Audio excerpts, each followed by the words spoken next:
Assalamualaikum warahmatullahi wabarakatuh. Jekoners, tercatat dalam sejarah tentara Mongol mampu menaklukkan hampir seluruh dunia. Dari daratan Eropa, Asia, Afrika dan Timur Tengah. Kebarbaran tentara Mongol sangat ditakuti oleh musuh-musuhnya.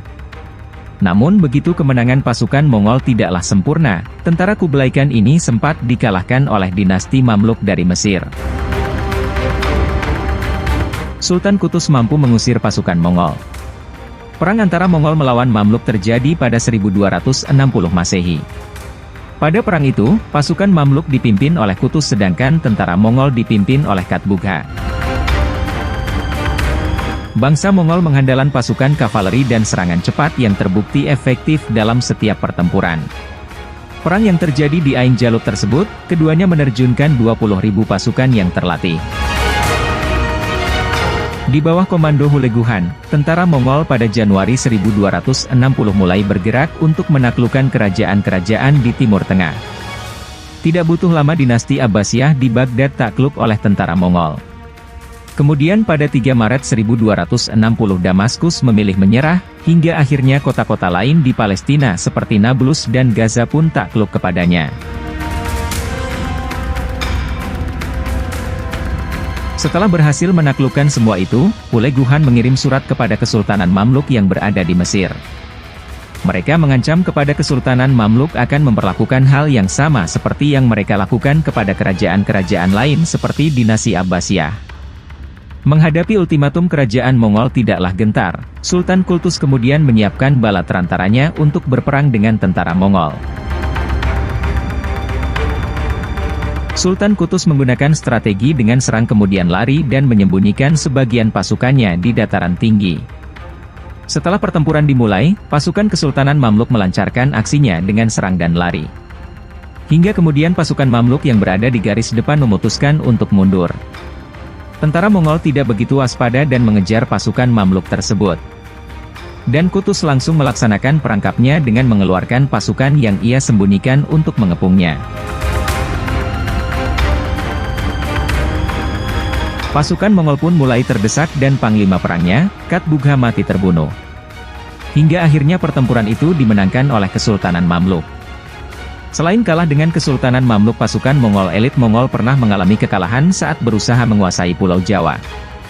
Mereka kesulitan menembus medan hutan dan rawa dan serangan mematikan dari pasukan Raden Wijaya, pendiri kerajaan Majapahit. Siasat jitu Raden Wijaya yang didukung pasukan dari Madura usai menyerang kerajaan Kediri di bawah pimpinan Jayakatwang berhasil membuat pasukan Mongol kalang kabut. Serangan berdarah Raden Wijaya, hancurkan 18.000 pasukan Mongol hingga akhirnya salah satu pemimpin pasukan Mongol, Cao Xing, melarikan diri dan memilih pulang dengan pasukannya ke negerinya. Sementara itu Shihpi dan Ikemese, pemimpin pasukan Mongol lain yang ada di Kediri diserang secara mendadak oleh gabungan pasukan Madura dan Majapahit, kemudian memperoleh banyak dukungan dari masyarakat sekitarnya. Alhasil pasukan Mongol ini harus melayani serangan secara terus-menerus di sepanjang perjalanan dari Kediri menuju ke Canggu. Karena serangan ini pasukan Mongol hanya bisa bertahan dan mundur supaya tidak menderita kerugian yang lebih banyak lagi. Shihpi berpikir dengan jatuhnya Kediri tidak ada lagi tujuan yang harus dicapai oleh pasukan besar ini. Pada perjalanan mundur ke Canggu dilaporkan bahwa kerugian paling banyak diderita oleh pasukan berkuda andalan Mongol.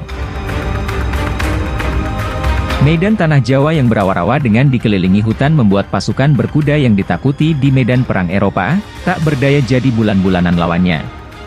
Di balik pimpinan Nararya Sangramawijaya atau Raden Wijaya, Raka pertama kerajaan Majapahit, dan Arya Wiraraja tersebut, tentara Mongol benar-benar dibuat tak berdaya.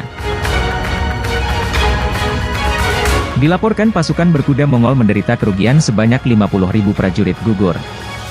Oleh karena itu, setelah sampai di ujung Galuh dengan membawa Raja Jayakatwang dan putranya sebagai tawanan, pada tanggal 24 April 1293 Shihpi memerintahkan untuk membunuh kedua orang tersebut. Seketika itu juga pasukan gabungan ini untuk mengangkat jangkar meninggalkan kekalahan di Tanah Jawa sambil membawa 100 tawanan, peta, daftar penduduk, surat-surat bertulis emas dari Bali dan barang berharga senilai 500.000 tahil perak. Saat itu menandai Tanah Jawa selamat dari penjajahan Kekaisaran Mongol. Sesampai di Mongol sendiri, Kubilai Han sebagai Kaisar Agung sangat dipermalukan sehingga Shihti kemudian mendapat hukuman atas kekalahan ini. Demikianlah sekilas kisah kekalahan kerajaan Mongol yang mampu menginvasi dan mengalahkan kerajaan besar di dunia tapi mereka malah takluk pada kerajaan Mamluk dan Majapahit. Semoga video ini bermanfaat dan dapat menghibur serta memberikan wawasan baru Jekoners. Terima kasih. Wassalamualaikum warahmatullahi wabarakatuh.